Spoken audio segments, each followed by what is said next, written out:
গোটেই অসমবাসী ৰাইজলৈকে আমি বেলতলা বহাগী উৎসৱ সমিতিৰ তৰফৰ পৰা ৰঙালী বিহুৰ ওলগ জনাইছোঁ। আগন্তুক অসমীয়া নৱবৰ্ষৰ শুভেচ্ছা জনাইছোঁ।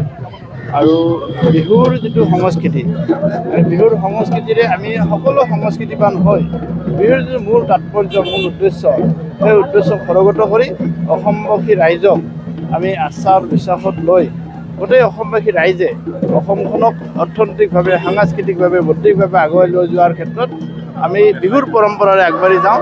তাকে মই অসমবাসী ৰাইজলৈকে আহ্বান জনাইছোঁ। বহাগী উৎসৱ কমিটিৰ ফালৰ পৰা তোমালোকৰ জৰিয়তে গোটেই অসমবাসী ৰাইজক ৰঙালী বিহুৰ শুভেচ্ছা জনালোঁ। আজি আমাৰ এতিয়া শোভাযাত্ৰা কৰি আহিছোঁ। আমাৰ সভাপতি এতিয়া পতাকা উত্তোলন কৰিব। 3 দিনীয়া কাৰ্যসূচীৰে আমি বহাগী উৎসৱ পাতিব ওলাইছোঁ। আজি আমাৰ পাত মাতে আৰু হুঁচৰি প্ৰতিযোগিতা হ'ব। তাৰ লগতে আকৰ্ষণীয় অনুষ্ঠান হিচাপে আশ্চৰ্য বৰপাত্ৰ আছে। অহাকালি পাপন আৰু পৰহি জুবিনৰ অনুষ্ঠান লৈ ভালকৈ বিহু পাতিব ওলাইছোঁ। আপোনালোকৰ পৰা আশীৰ্বাদ কামনা কৰিলোঁ।